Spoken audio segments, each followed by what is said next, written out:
Meus irmãos, bom dia, graça e paz. Amém, queridos.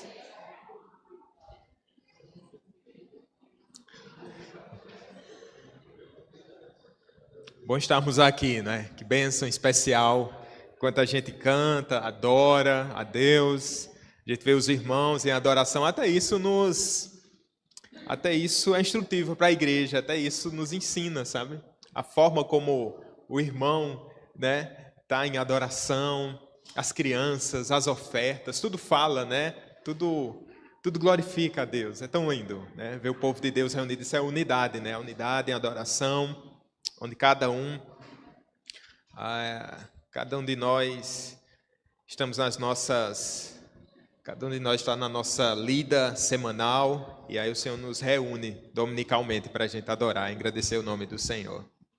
Queridos, vamos abrir a nossa Bíblia no livro de Atos, no capítulo 12. Parece que os louvores aqui foram todos, né, programados, e foram de fato, né, pelo próprio Deus, mas falar da soberania de Deus. Tu és soberano, um Deus que é um Deus magnífico, mas um Deus que se importa conosco. Ele é o alfa, ele é o ômega, ele é o princípio, ele é o fim, né? E tudo isso, a unidade da igreja, tudo isso esse texto, de certa forma, nos aponta, nos instrui, nos ensina. Capítulo 12 de Atos, versículos do 1 ao 25, a nossa intenção é a gente meditar nesse texto por completo, nesse capítulo, se Deus assim nos permitir.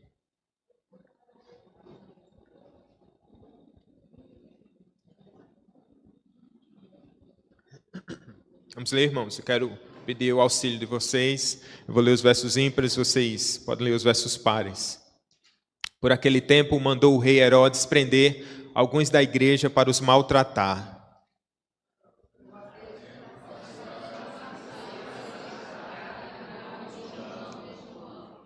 Vamos voltar, vamos ler direito. Tá bom, irmãos? Vamos lá.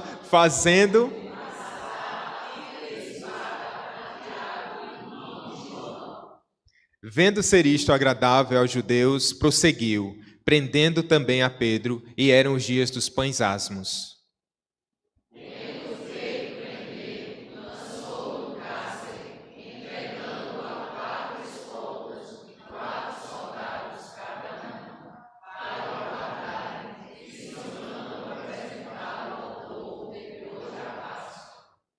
Pedro, pois, estava guardado no cárcere, mas havia oração incessante a Deus por parte da igreja a favor dele.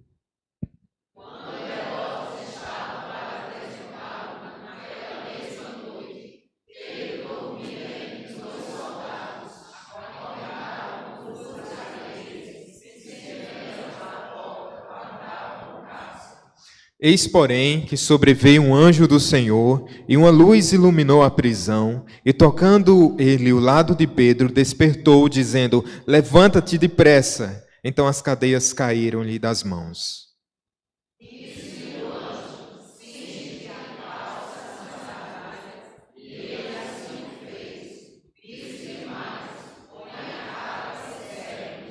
Então, saindo, o seguia, não sabendo que era real o que se fazia por meio do anjo. Parecia-lhe antes uma visão.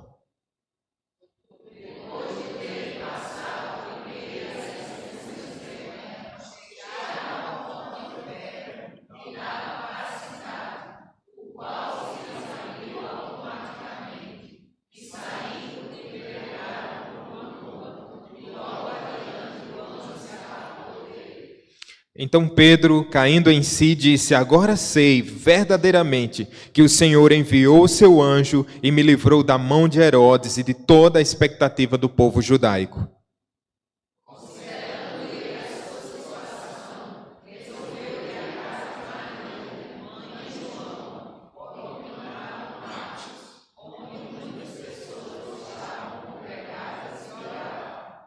Quando ele bateu ao póstigo do portão, veio uma criada chamada Rode ver quem era.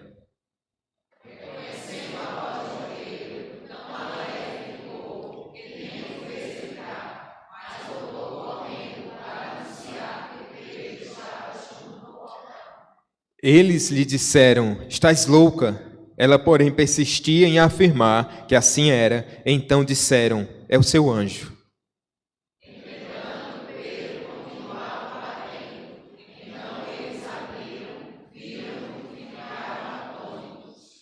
Ele, porém, fazendo-lhe sinal com a mão para que se calassem, contou-lhes como o Senhor o tirara da prisão e acrescentou: anunciai isto a Tiago e aos irmãos, e saindo, retirou-se para outro lugar.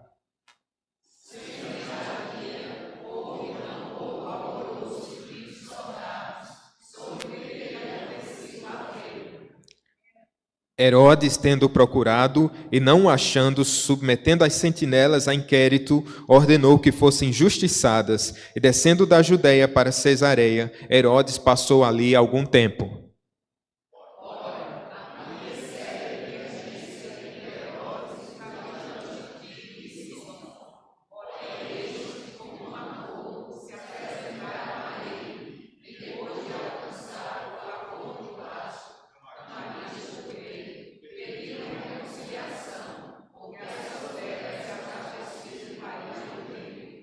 Em dia designado, Herodes, vestido de trajo real, assentado no trono, dirigiu-lhes a palavra.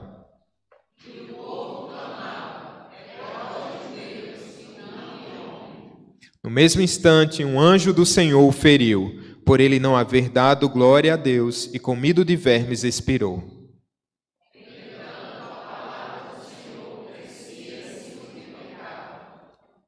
Barnabé e Saulo, cumprida a sua missão, voltaram de Jerusalém, levando também consigo a João, apelidado Marcos. Vamos orar, queridos. Verdade, ó Deus, Tu és tremendo, Deus cheio de glória, de majestade, Deus poderoso, não há outro semelhante a Ti. O Senhor que é zeloso pelo Teu nome. Ó Deus, cumpre a nós te bendizer, te engrandecer, te louvar e, Senhor, preparar os nossos corações, ó Deus, para a Tua vinda. Ó Deus amado, que grande privilégio o Teu povo tem nessa manhã, de reunido, te celebrar, unidos com os nossos irmãos queridos, te engrandecer, ó Deus. Pedimos que a Tua direção seja conosco, por meio do Teu Santo Espírito. Apesar de nós, das nossas fragilidades, das nossas fraquezas, dos nossos ruídos, ó Pai, que nos impedem muitas vezes de compreender ainda melhor a Tua palavra, nós rogamos a Ti, Deus, que a Tua palavra como uma espada, Senhor, bem afiada, possa penetrar o mais íntimo do nosso ser, Pai, nos quebrantando, ó Deus, em nome de Jesus. Amém.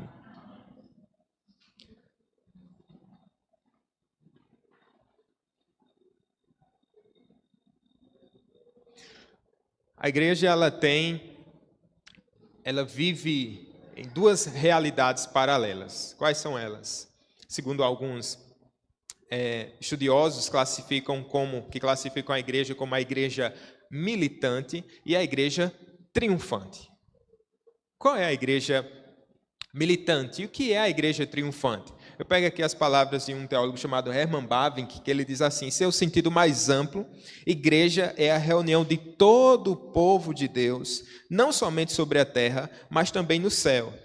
Não somente no passado e no presente, mas também no futuro. Essa igreja reunida, tanto a igreja militante da era presente, como a igreja triunfante, a igreja já vitoriosa, que já completou a sua carreira.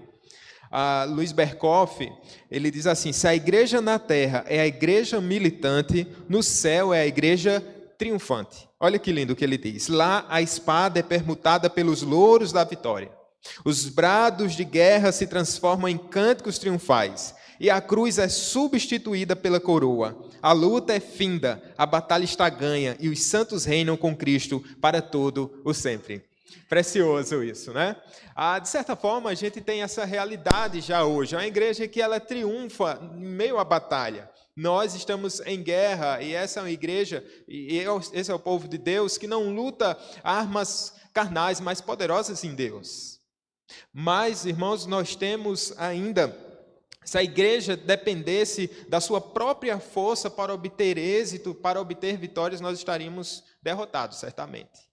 Ainda que utilizássemos de todas as nossas armas, mas o ponto é que o Senhor Jesus, Ele é quem triunfa na batalha.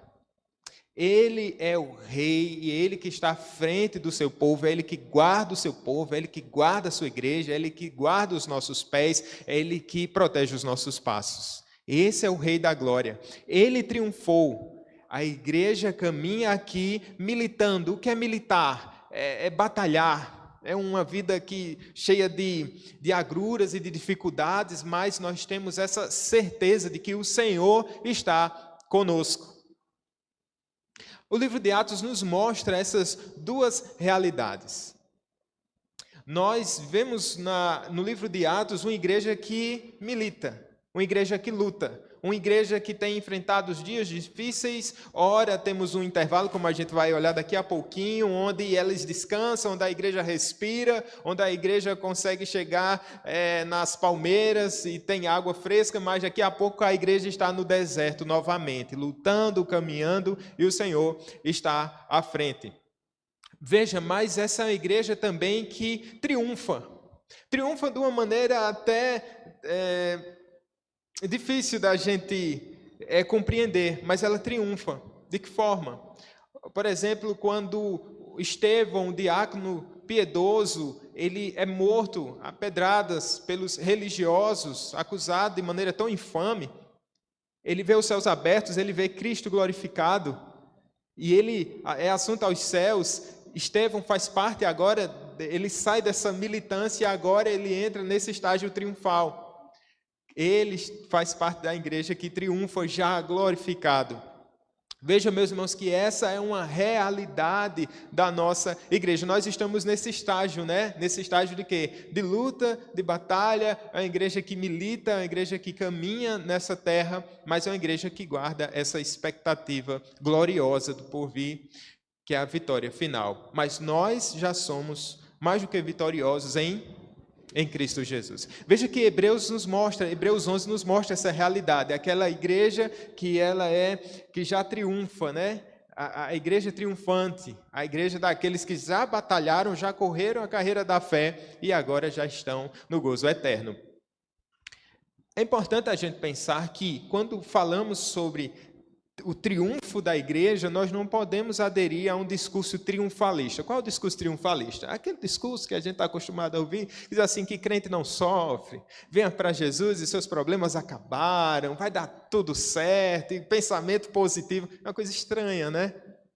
Não, a Bíblia não nos garante dias fáceis, mas o Senhor nos garante a sua presença conosco até a consumação dos séculos. Não é esse triunfalismo barato, não é esse triunfalismo que precisa ver para crer. Nós já temos a vitória, nossa vitória já é garantida, irmãos. Olhando para o livro de Atos, a gente, como eu falei ainda há pouco, a gente se depara com essas realidades. É uma igreja que está lutando, mas é uma igreja também que triunfa. Essa é a nossa esperança, a nossa realidade. Veja, meus queridos, eu quero ver com vocês, nessa manhã, em resumo, que as lutas fazem parte da igreja na presente dispensação, na presente era, mas Deus soberanamente a conduz em triunfo. Amém? As lutas fazem parte da igreja na presente dispensação, mas Deus soberanamente a conduz em triunfo. Eu quero ver isso em 3 partes. A primeira coisa que eu quero ver com vocês é sobre uma igreja ferida. Essa é uma igreja que está lutando e que nessa batalha ela se fere. Em segundo lugar, eu quero ver com vocês que essa é uma igreja assistida. E por fim, é uma igreja protegida. Amém, meus irmãos? Essa é uma igreja ferida. Veja no começo desse texto que diz assim, por aquele tempo. E que tempo é esse? A gente contextualizando o que é que está ocorrendo com a história da igreja. Perceba que a igreja ela está em avanço pelo mundo, né? Sendo propagado, o evangelho sendo difundido e a igreja crescendo. Ela vem aqui desde Jerusalém, e eu gosto sempre de lembrar os irmãos que esse é o nosso roteiro. Se você vai para uma viagem, você precisa de um roteiro, né? E que roteiro é esse já estabelecido pelo Espírito Santo? Lá no capítulo 1, no versículo 8, diz que, mas recebereis poder ao descer sobre vós o Espírito Santo, e sereis minhas testemunhas tanto em Jerusalém, como em toda a Judéia e Samaria e até os confins da terra. esse é o roteiro. O último capítulo de Atos, ele acaba de forma meio abrupta, só que Paulo está em Roma. Veja, a igreja está se expandindo. Aqui, de certa forma, há uma preparação para um passo adiante muito importante para a história da igreja. Perceba que no capítulo 11 a gente viu que o evangelho chegou até uma cidade assim, a terceira maior cidade da época, né? Depois de Roma, depois de Alexandria, vem Antioquia, que ele é o epicentro agora das missões. Ela está se mudando de Jerusalém, indo agora para Antioquia, e de Antioquia essa igreja vai se expandir para a Europa. Veja, então é esse o cenário. Então ela já perpassou aqui Jerusalém, ela já perpassou Judéia, Samaria, ela está indo até os confins da terra. E Atos não acaba no capítulo 28. Atos continua. A gente estava no avanço missionário sábado, em Cabaceiras. Atos continua. Nós temos outros passos a dar, então Atos continua. Essa é a missão de Deus, né? Utilizando a igreja e salvando a igreja. A missão de Deus é salvar a sua igreja, achar os perdidos já eleitos e alcançá-los através do Evangelho do Senhor Jesus. Por aquele tempo, a gente vê aqui que nesse capítulo 11, o Evangelho chega até Antioquia. Tem todo esse protagonismo, de certa forma, de Pedro ainda, quando ele vai para Lida, para Jope, a gente vê ele sendo usado pelo Senhor, e a igreja está avançando, Deus está com eles. E agora, no capítulo 9, versículo 31, se você perceber aqui, volte aí uma ou duas páginas da sua Bíblia.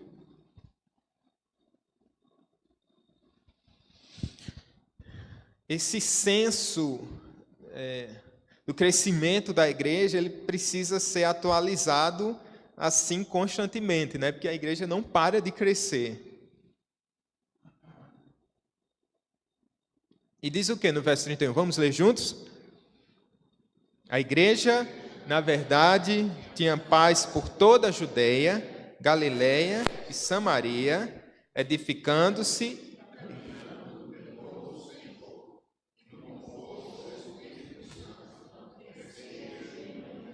Eita, que bênção! Volta, Senhor Jesus! Será que seria o momento ideal aqui? Por quê? Porque a igreja ela estava sendo fortalecida e ela tinha paz.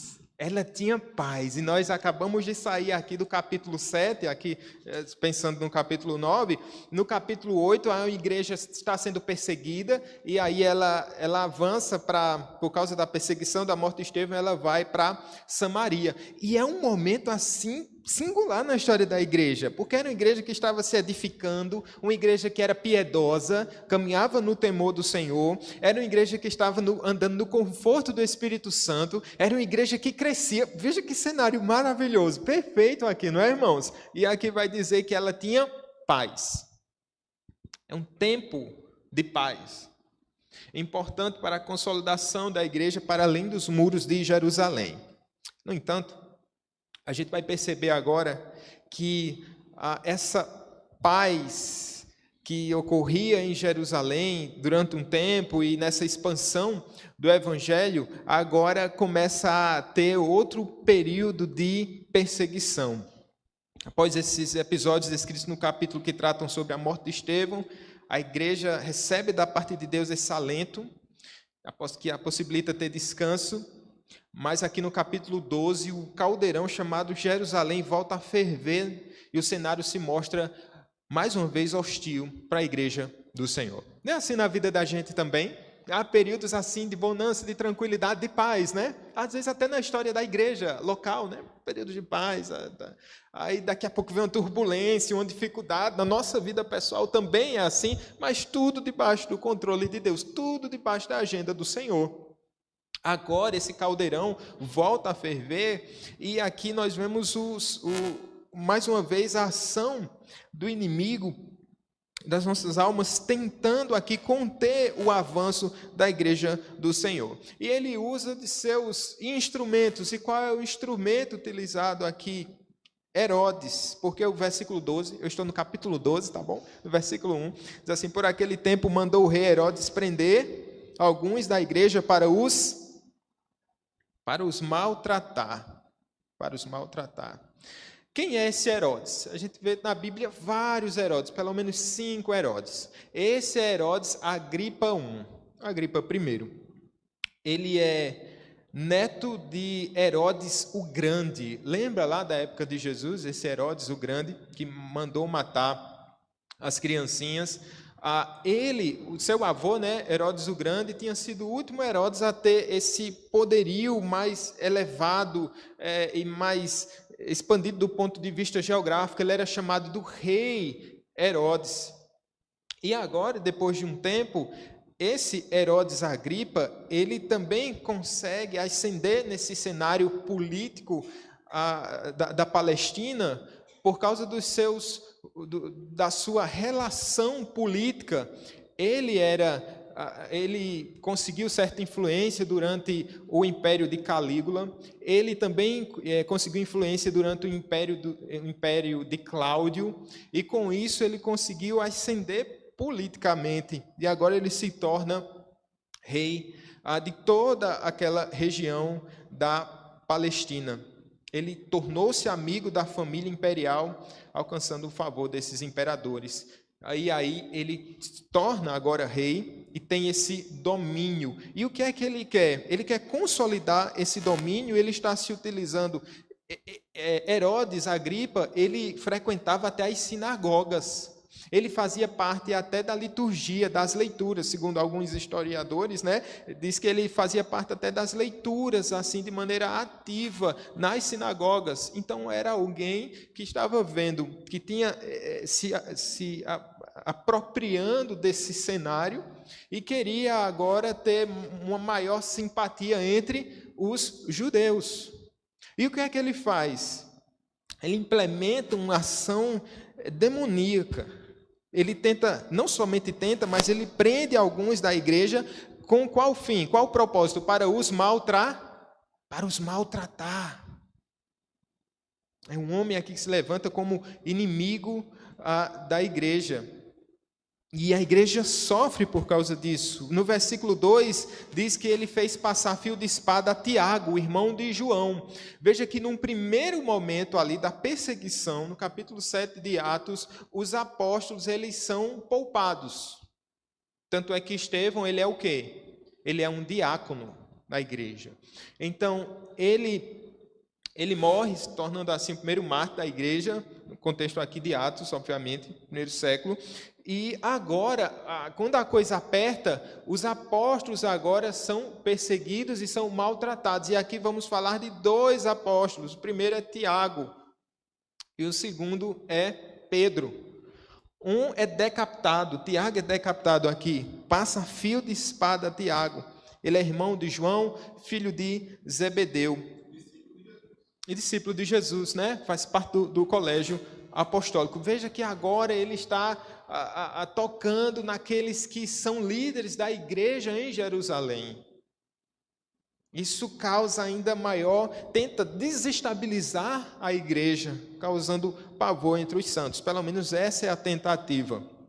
Verso 3 diz assim: vendo ser isto agradável aos judeus, prosseguiu. Primeiro ele mata, Pedro vê que isso é agradável aos judeus, agora ele prende também a Pedro. E eram os dias dos pães asmos, ou seja, era um período de Páscoa. E ele diz no verso 4, tendo feito prender, lançou no cárcere, entregando a 4 escoltas e 4 soldados, cada uma para o guardarem, tensionando apresentá-lo ao povo depois da Páscoa. Não era uma ocasião oportuna matar Pedro, mas essa era a intenção, esse era o propósito aqui de Herodes Agripa, matar outro apóstolo do Senhor. Então ele mantém Pedro encarcerado durante 7 dias, que era o período dessa festa. Mas veja, meus irmãos, é mais uma perseguição por fins aqui, não agora religiosos, como foi lá nesse primeiro momento, no assassinato de Estevão, mas agora com a motivação política. mas com apoio religioso, é claro. Os judeus estavam instigando ali Herodes. A igreja em Atos parece uma mulher com dores de parto. Por quê? Porque ela sofre, mas por meio desse sofrimento ela acaba por gerar vida. E todas as vezes que a igreja ela passa por sofrimento, por causa desse propósito soberano do Senhor, nesse sentido de sendo uma igreja fiel, e por causa do nome de Jesus, ela é uma igreja bem-aventurada, então ela sofre, né? Mas ela não se dobra perante o mundo, mas ela continua a testemunhar, então é como dores de parto ali, mas que gera vida. É uma igreja que se multiplica. Veja a expressão que Lucas vai utilizar para falar do crescimento da igreja. Ela se multiplica, mostrando que é um organismo vivo, que é uma obra santa e que ninguém pode deter, nenhum poder das trevas pode conter o avanço da igreja. A igreja, por meio da tribulação, ela é encorajada. Isso fomenta o avanço da religião, agora em terreno gentil. Veja que coisa maravilhosa. Por isso a gente precisa pedir graça ao Senhor para vermos além das circunstâncias. Às vezes nós fazemos um recorte que ele não conta toda a realidade. É certo que nós falamos aqui dominicalmente, quando tratamos sobre os países em perseguição, né? E cada domingo, e já há vários meses, né? A gente tem, nunca vai faltar país, nem algum povo para a gente orar por causa da perseguição. Mas veja que todas as vezes que nós estamos orando e pedindo a Deus por essas nações, por esses países, nós também estamos entendendo que isso está debaixo do propósito soberano do Senhor e que, mesmo em sofrimento, a igreja ali existe. É a igreja que milita, mas é uma igreja que tem a garantia da vitória em Cristo Jesus. Portanto, recortar o sofrimento, dar um zoom no sofrimento e a gente ficar assim deprimido por causa dessa imagem, isso não conta toda a realidade, meus irmãos. A realidade, numa visão panorâmica, mostra uma igreja que ela é mais do que vencedora em Cristo Jesus. Mostra esse Deus do seu alto e sublime trono, regendo todas as coisas e guardando a sua igreja amada. E esse é um testemunho impressionante. Deixa-me voltar um pouquinho. Está vendo aqui no texto aqui, há uma alusão à morte de Tiago. Veja o que o pastor Paulo Anglada comenta sobre esse martírio. Eusébio, né, ele é um historiógrafo, citando Clemente de Alexandria, diz que um dos oficiais que vigiou Tiago ficou tão impressionado com seu testemunho em face da morte que ele mesmo professou a fé em Cristo e foi decapitado juntamente com o apóstolo, diante do testemunho de Tiago. Veja que dos 12 apóstolos, somente João ele é poupado de uma morte violenta, né? Ele é exilado, fica exilado lá na ilha de Patmos, é de lá onde ele escreve as epístolas, é de lá que ele escreve a revelação do Apocalipse.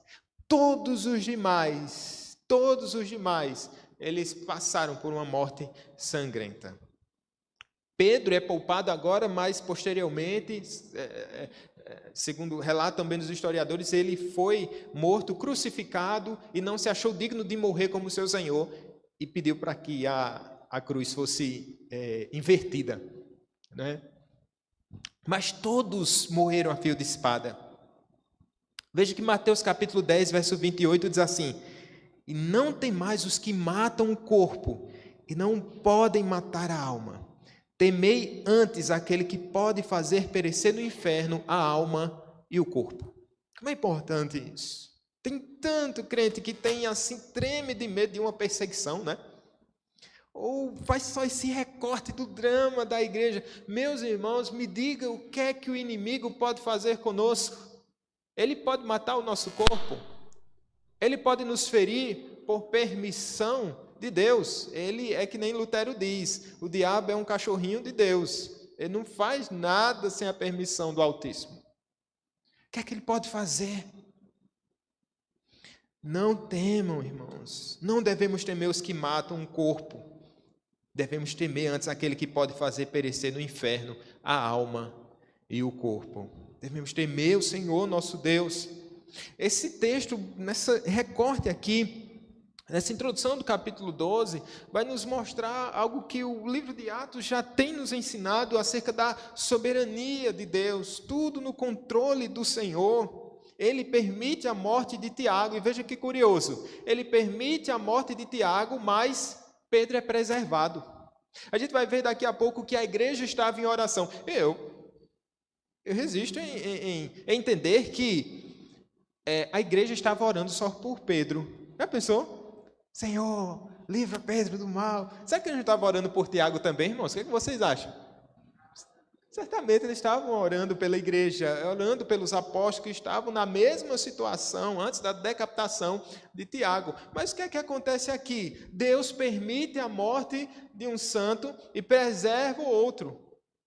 E aqui acontece isso também. Às vezes um irmão, ele tem dois irmãos e um está enfermo, os dois estão passando por dificuldades parecidas. Deus faz um milagre na vida de um, né? E a igreja glorifica o Senhor, e que bênção, e o outro é sepultado. Alguma coisa falhou?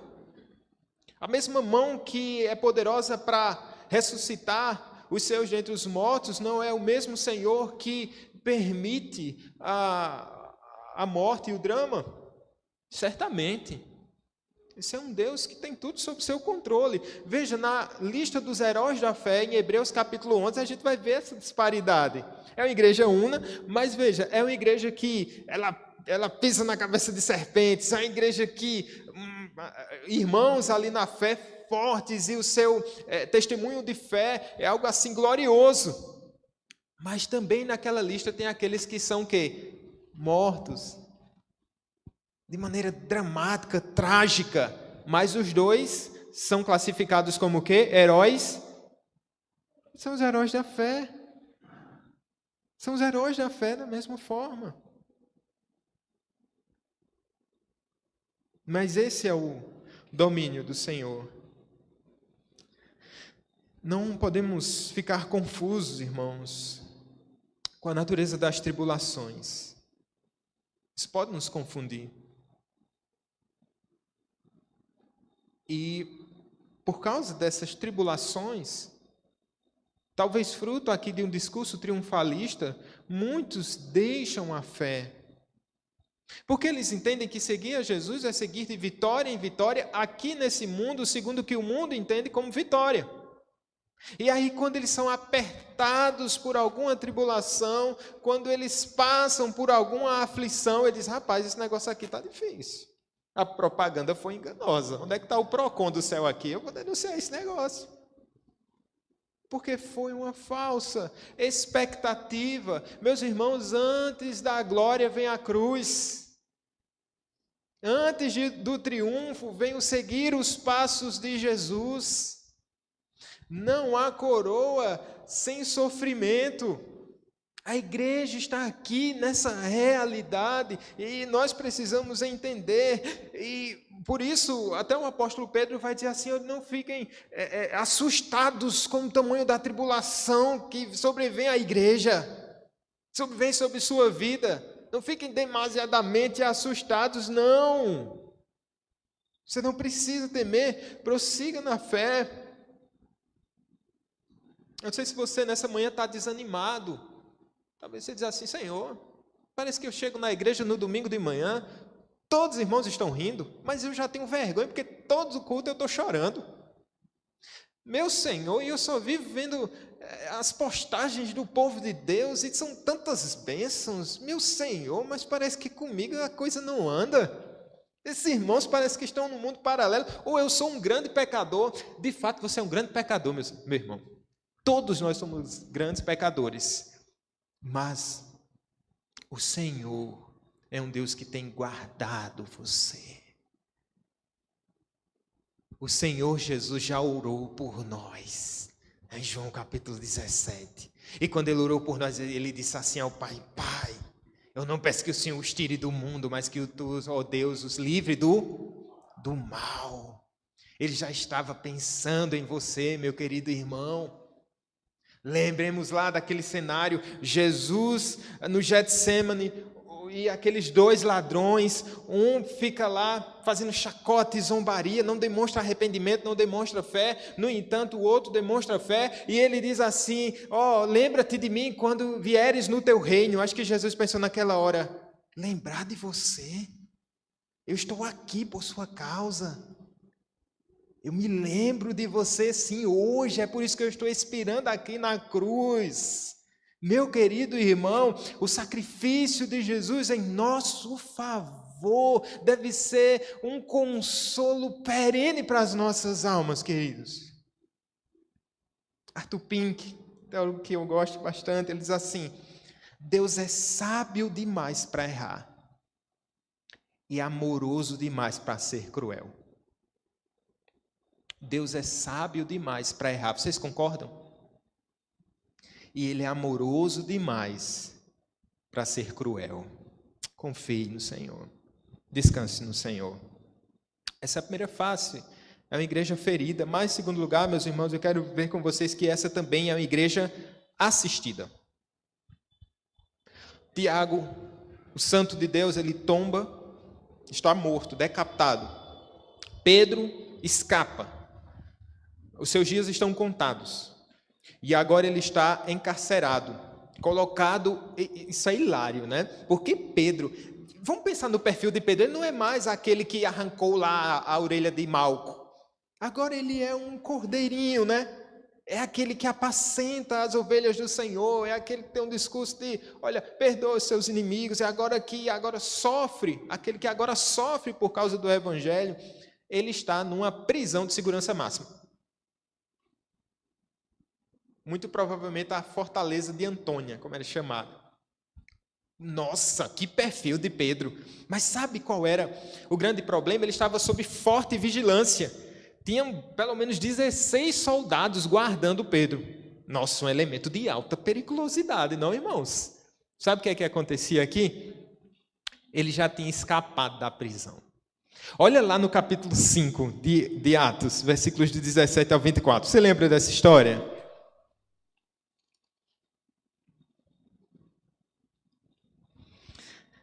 Levantando-se, porém, o sumo sacerdote e todos os que estavam com ele, isto é, a seita dos saduceus, tomaram-se de inveja, prenderam os apóstolos e os recolheram à prisão pública. Mas de noite, um anjo do Senhor abriu as portas do cárcere e, conduzindo-os para fora, lhes disse: Ide, e apresentando-vos no templo, dizia ao povo todas as palavras desta vida. Tendo ouvido isto, logo a romper do dia, entraram no templo e ensinavam. Veja que aqui eles já tinham tido essa experiência desse grande livramento. Então, sabendo lá as autoridades de que aconteciam essas coisas lá com Pedro, eles têm uma ideia. Então, olha só, coloquem lá, 16 soldados. Ele vai ser monitorado. Não sabiam eles que esse mesmo Pedro era servo daquele que foi sepultado e que sobre o seu túmulo, na frente do seu túmulo, havia uma pedra de 2 toneladas. E que também as autoridades da época mandaram que soldados ficassem ali à espreita vigiando aquele túmulo. Ele não sabia que o mesmo Deus de Pedro foi o mesmo Deus que ressuscitou Cristo dentre os mortos. Quem pode tentar contra a igreja do Senhor? Se esse é o Deus vivo e poderoso, que todo o exército do mal se colocasse diante ali de Pedro, o Senhor Deus é poderoso para nos salvar. No Império Romano, o aprisionamento em si não era considerado uma medida punitiva. Os detentos eram mantidos sob custódia enquanto aguardavam o julgamento, que poderia resultar em soltura, açoite, exílio ou morte, segundo explica Kistemaker. Pedro estava numa penitenciária e ele estava aguardando a sua sentença. Mas pelo que havia ocorrido já com Tiago, certamente, a gente já viu aqui no texto que Herodes, Agripa, estava esperando o quê? Só passar os festejos de Páscoa. Ele seria também decapitado. O que é que ocorre aqui? Olhando, versículo 6. Versículo 5 ainda. Pedro, pois, estava ele estava o quê, irmãos? Guardado no cárcere. Olha que expressão linda. Ele estava guardado no cárcere. Quem tinha guardado Pedro? Próprio Deus tinha guardado Pedro. O próprio Senhor estava guardando o seu servo. E dentro dessa realidade, nós podemos perceber que essa igreja está sendo assistida. Pedro está sendo guardado em cadeias e prisões. Com soldado e tudo. Estava sendo guardado ali. Meus irmãos, às vezes, dentro desse propósito de Deus, que a gente nem consegue entender, às vezes Ele quer guardar você num leito de hospital. Às vezes Ele quer guardar você num período de desemprego. Às vezes Ele quer guardar você numa crise financeira. Deus tem suas formas de guardar os seus santos. Deus tem suas formas. Muitas vezes essas tribulações sobrevêm para Deus nos guardar de uma maneira graciosa, de uma maneira soberana. Ele é amoroso demais para ser cruel, irmãos. Ele é amoroso demais para ser cruel. Não sei a realidade que você está inserido hoje na sua vida. Você acha que Deus se esqueceu de você, mas veja o quanto a igreja está ganhando aqui. Nós podemos perceber, o Senhor está mostrando o seu poder, nós podemos perceber que daqui a pouco a igreja está em oração constante. Veja que propósito do Senhor. Às vezes não é assim, né? Não deveria ser. Deveríamos orar voluntariamente, prazerosamente, mas às vezes quando a gente está meio capenga na oração, aí Deus diz assim, eu vou guardar esse irmão. Eu vou guardar esse filho para ele orar um pouquinho. Deus faz isso. O que é que ocorre? Vamos lá. Havia oração incessante a Deus por parte da igreja a favor dele. E no verso 6 diz, quando Herodes estava para apresentá-lo naquela mesma noite, Pedro fazia o quê, irmãos? Olha, vê um negócio desse. O que é que Pedro estava fazendo?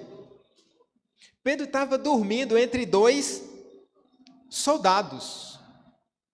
Mas era o quê? Um colchão confortável, aquele que você dorme a noite toda, fica roncando. Não, olha, está dizendo aqui que Pedro dormia entre dois soldados, acorrentado com duas cadeias, e sentinelas à porta guardavam o cárcere. Meu Senhor, Pedro pode descansar, seguro estou nos braços daquele que nunca me deixou. Ele pode descansar o seu coração, porque sabe que não dormido o guarda de Israel, porque sabe que ele está sendo protegido, cuidado e guardado pelo Senhor Deus Todo-Poderoso, ainda que todos os Césares, ainda que todos os Augustos viessem contra ele com a sentença de morte, ele entende que há um Deus soberano que guarda a sua alma e o seu coração. Pedro sabia que se o Senhor quisesse, ele teria no molho lá do céu, lá no céu tem um molho de chaves, ele tem a chave de todos os cadeados, meus irmãos. A gente tem um molho de chaves aqui, né, pastor? Que dá um problema. Você tem as mesmas chaves, mas se eu der o meu molho de chaves para o pastor, a confusão é grande. Confusão. Se eu pegar a chave do pastor, pronto, a confusão é maior. A gente fica aqui tempos e tempos e a gente jura, não tem essa chave, pastor. Tem. Tem não? Tem. Aí a gente pega num toque só. O Senhor tem a chave de todas as prisões, meus irmãos. Todas as prisões. A igreja está em oração. E aí Deus dá ordem a um anjo. Pega a chave. Vai lá. Um milagre vai acontecer aqui. Vê só. Naquela mesma noite, Pedro dormia entre os soldados. Eu disse a vocês como é que ele estava. Nós podemos dormir também? Descansar no Senhor? Creio que sim. Olha lá em Atos capítulo 3, versículo 5.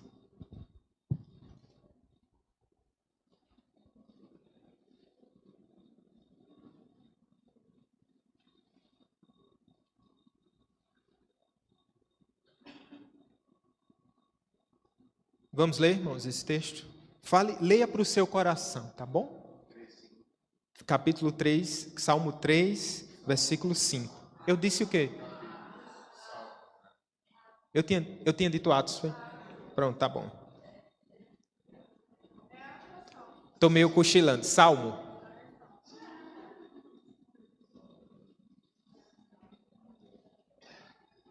Salmo capítulo 3, verso 5. Leia isso para o seu irmão, leia isso para o seu coração. Vamos ler? Deito-me.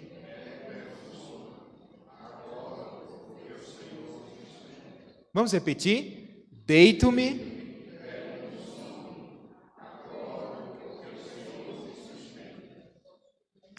Davi está escrevendo esse salmo num contexto de perseguição. Ele está fugindo de Absalão. Absalão queria matar seu pai. Ele diz: eu deito, eu pego no sono, eu acordo, porque o Senhor me sustenta. Esse é o descanso dos santos. Eu não sei se você tem conseguido descansar ou se você está muito inquieto. Mas você pode dizer para a sua alma nessa manhã: aquieta-te, alma. Eu sei quem tem cuidado de ti. Ele não falha. Está aqui Pedro dormindo. A igreja em oração. Se utilizando desse recurso gracioso. E o Senhor assistindo os seus servos. O que é que acontece? Vejamos, versículo 7. Eis, porém, que sobreveio o anjo do Senhor, e uma luz iluminou a prisão, e tocando ele ao lado de Pedro, o lado de Pedro, despertou, dizendo: levanta-te depressa. Então as cadeias caíram-lhe das mãos. Era como se Pedro estivesse num sono pesado. Aí o anjo chega, acende a luz. Aí, Pedro, bora, Pedro. Esse toque é com esse sentido de despertar mesmo. Pedro, ele está lá dormindo. Aí olha as dicas que o anjo dá. Esse texto é muito lindo, gente. Levanta-te depressa. As cadeias caem das mãos. Aí no verso 8 o anjo diz assim: veste as calças e coloca os sandálios. É como se ele estivesse assim, meio dormindo ainda, né? Faz isso. E assim o fez. Disse-lhe mais: põe a capa agora e segue. Como se o anjo estivesse ajudando o Pedro lá. Tu está dormindo demais. Vamos, levanta, desperta, eu estou aqui. Coloca o chinelo, se veste, coloca essa capa, venha me seguindo. E Pedro está lá seguindo. É como se ele estivesse sonhando ainda. Olha o verso 9. Então saindo, o seguia, não sabendo que era real o que se fazia por meio do anjo. Parecia-lhe antes uma visão. E aqui está a prova, irmãos, de que Pedro era sonâmbulo. Não, irmãos? Aí no verso 10, assim, depois de terem passado a primeira e a segunda sentinela, e os soldados lá dormindo, né? Chegaram ao portão de ferro, então no versículo 10. Olha outra coisa aqui. Que dava para a cidade, né? Chegaram ao portão do ferro que dava para a cidade, o qual se lhes abriu o quê? Automaticamente. O negócio é chique aqui. E saindo, enveredaram por uma rua, e logo adiante o anjo se apartou dele. Acho que o anjo diz assim: Senhor, protege essa criatura, que ele está meio que sonolento. Abriu-se os portões, ele saiu, e no verso 11 diz assim: então Pedro, caindo em si, disse: agora sei verdadeiramente que o Senhor enviou o seu anjo, e me livrou da mão de Herodes, e de toda a expectativa do povo judaico. Agora eu sei. Às vezes a gente anda cochilando, irmãos. Às vezes Deus está fazendo, Deus está trabalhando, Deus está operando e a gente está lá dormindo, sem entender muito o que é que está acontecendo, até que o Senhor nos desperte e agora a gente pode declarar: foi, agora eu sei, foi o Senhor que me livrou das algemas, da prisão. Foi o Senhor Deus que me trouxe até aqui. E se fosse por mim mesmo, eu não teria chegado. Por isso que o anjo foi lá, me despertou, me cutucou, botou meus chinelos, disse para eu botar a capa e me seguiu. E eu segui. Deus que faz isso, meus irmãos. Às vezes a nossa fé é tão pequena que Deus está fazendo assim coisas extraordinárias. E nós estamos assim tão tímidos, né? Tão tímidos. Mas a timidez não era só de Pedro, não. Olha o que está acontecendo também com os outros irmãos. No verso 12, ele considera a situação, resolve ir à casa de Maria. Maria aqui, ela é a mãe de João Marcos. Olha o contexto de Atos dos Apóstolos aqui. Tem João Marcos, tem aqui Lucas, né, que é um daqueles que segue Paulo. João Marcos é o mesmo irmão que vai escrever o Evangelho segundo seu nome. Ele está aqui. Esse João Marcos. E Pedro vai na casa da mãe dele. Era uma mulher abastada, certamente eles moravam numa casa espaçosa, onde funcionava uma igreja ali. Essa igreja estava em oração, porque no verso 12, ainda que a gente está lendo aqui, muitas pessoas estavam, olha o que diz o finalzinho aí, muitas pessoas estavam congregadas e oravam. Era a igreja que estava em constante oração pela vida dos santos. Ele chega a essa casa, acordou, né? Finalmente, Pedro acordou. Ele bate na porta, aí tem uma serva lá chamada Rode, vai lá, olha, aí fica atônita, vê quem era, ela reconhece a voz de Pedro, fica tão alegre que nem abre a porta para Pedro entrar, volta correndo para anunciar que Pedro estava junto do portão. Veja que cenário, né? Quando Deus restaura a sorte de Sião, a gente não fica como quem sonha? Deus, ele não faz muito mais do que aquilo que pedimos ou pensamos. Eles estavam lá em oração, mas quando ela vai atender a porta, diz, não acredito que é Pedro. O cadafalso já estava preparado para ele. E é nos momentos antes, pouco tempo antes de terminar a festa da Páscoa. Ou seja, Deus, ele escolhe agir no final do segundo tempo, nos acréscimos. Deus podia ter feito isso no começo da história, né? Ele podia ter feito logo, de cara, mas ele esperou até o último momento para saber o que estava no coração deles, né? Então, às vezes é assim, Deus nos prova, para quê? Para saber o que está no nosso coração. No último instante ali, o Senhor liberta Pedro. Rode vai falar lá com os irmãos que estão reunidos. Aí o que é que os irmãos dizem? Ela diz assim, ó, Pedro está na porta, morrendo de alegria, entusiasmada. Aí qual é a resposta dos irmãos, cheios de fé? Você está louca, irmão. Você está louca, não tem condições não. Você não dormiu não, né, criatura? Exatamente. Aí ele vai dizer aqui, ó. E ela continua insistindo, no verso 15, então disseram, é o seu anjo. Aí pronto, aí que a viagem é grande. Aí no verso 16, entretanto, Pedro continuava batendo. Então eles abriram, Pedro está lá batendo, meu Deus, esqueceram de mim aqui, estou vendo a hora o pessoal vir me capturar de novo, volta para a prisão, esse povo não abre esse portão. Viram-no e ficaram atônitos. Ele, porém, fazendo-lhe um sinal com a mão para que se calassem, contou-lhes como o Senhor o tirara da prisão e acrescentou, anunciar isto a Tiago e aos irmãos. E saindo, retirou-se para outro lugar. Louvado seja o nome do Senhor, glória a Deus. Depois eles ficaram tão atônitos, tão alegres, tão entusiasmados ali, que Pedro pediu silêncio. Calma, irmãos, calma, deixa eu contar o que aconteceu. E aí ele fala, ele diz, agora avisem a Tiago, e esse Tiago é outro milagre aqui, é o meio-irmão de Jesus, que não cria em Jesus durante o tempo da vida de Jesus, antes da sua morte e ressurreição e ascensão. Era um homem incrédulo, mesmo criado com o Senhor Jesus Cristo. E agora ele está levantando, Pedro está dizendo, chama Tiago, sabe por quê? Porque Pedro não ia ficar lá por enquanto, teria que se dispersar, e é como se a liderança de Tiago tivesse se levantando ali. Tiago vai ser um dos líderes da igreja do primeiro século, ele que vai presidir lá o concílio de Jerusalém no capítulo 15. Outro grande milagre aqui. Avisa a Tiago. E aí Pedro segue destino ignorado. A história de Pedro em Atos está quase terminando, irmãos. Está quase terminando. Ele vai ser citado em capítulo 15 e depois a ênfase maior vai ser no ministério de Paulo. Que coisa linda. Quantas coisas o Senhor operou na vida de Pedro aqui. Quantas coisas o Senhor operou na vida da igreja por meio de Pedro. E aqui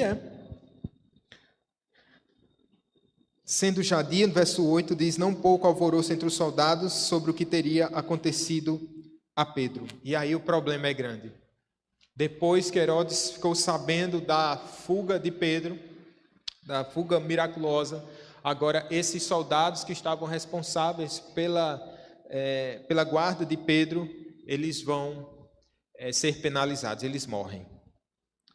E segundo a lei romana, assim acontecia. Se um soldado estivesse em missão e a quem estava guardando tivesse condenado à morte, em caso de fuga, eles que morreriam. E é assim que ocorre aqui.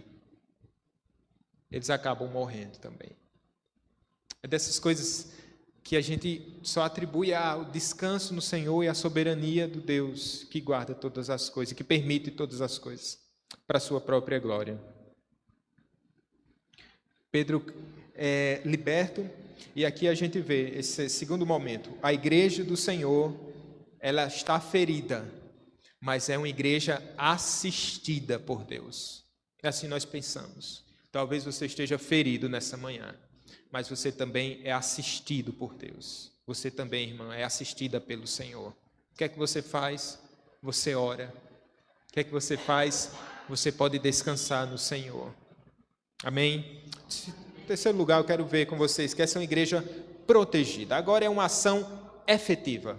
O Senhor Deus, ele cuida da sua igreja, é como se fosse uma ação passiva de Deus, né? Por meio da oração, do seu consolo, é mais interno, não tão passiva, mais interno, né? O Senhor Deus vai cuidando do coração do seu povo.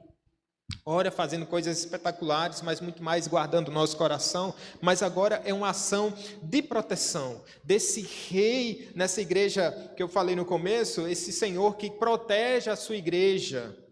Esse ofício real do Senhor Jesus Cristo, o Rei dos Reis, o Senhor dos Senhores, é Ele que sai para a peleja, é Ele o cavaleiro, né, do cavalo branco lá do Apocalipse, é Ele que sai vencendo e para vencer.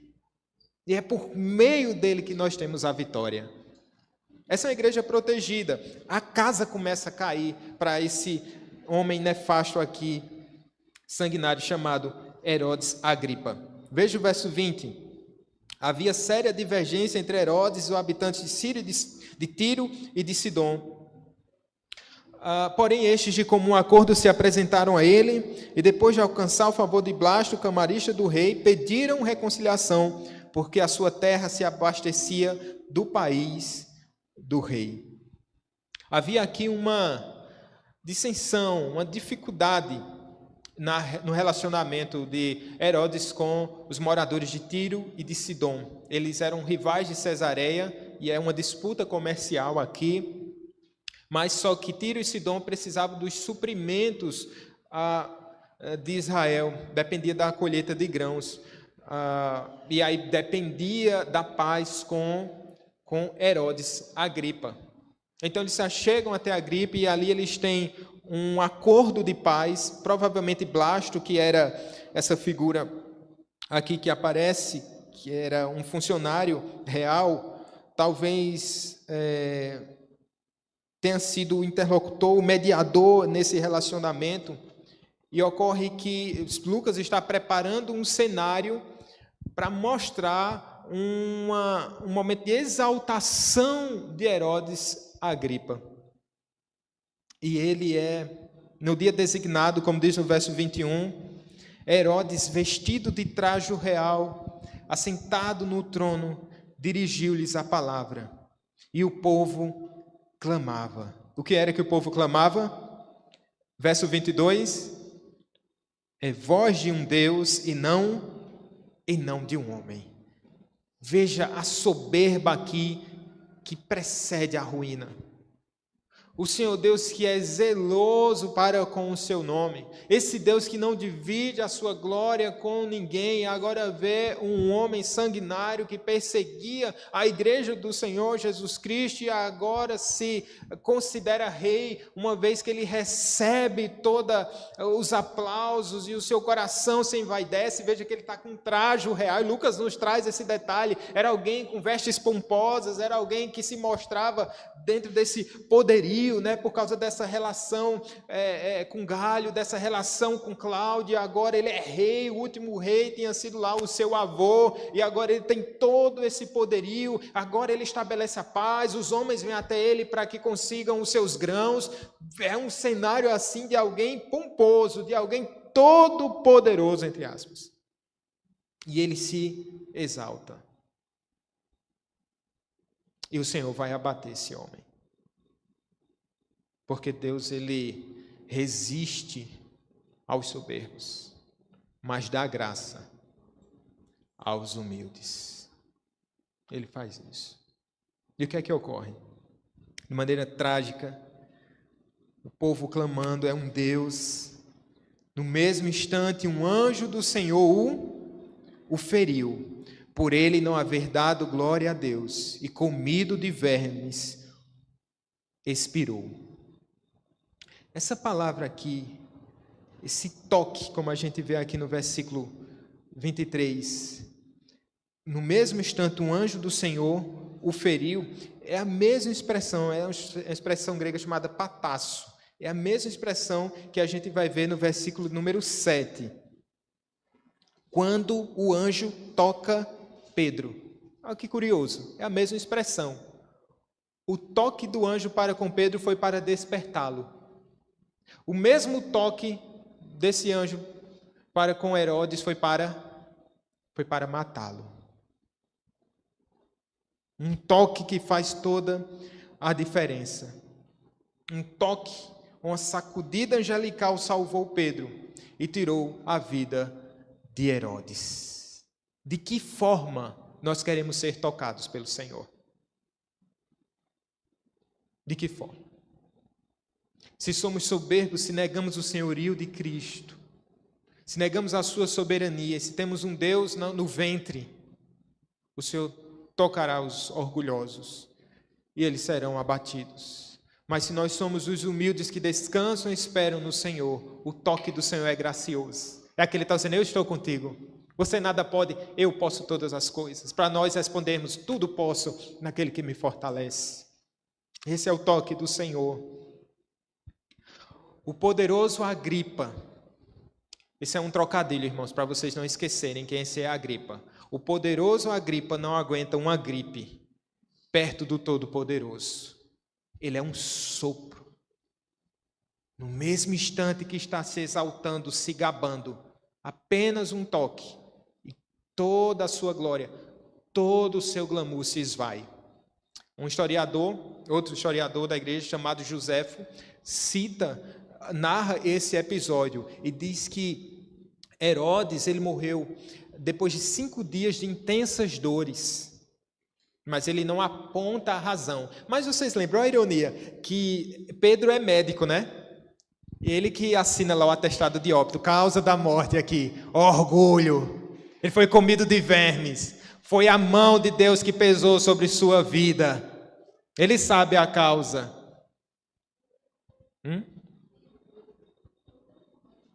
Lucas é médico. Certo? Eu disse errado, foi Lucas.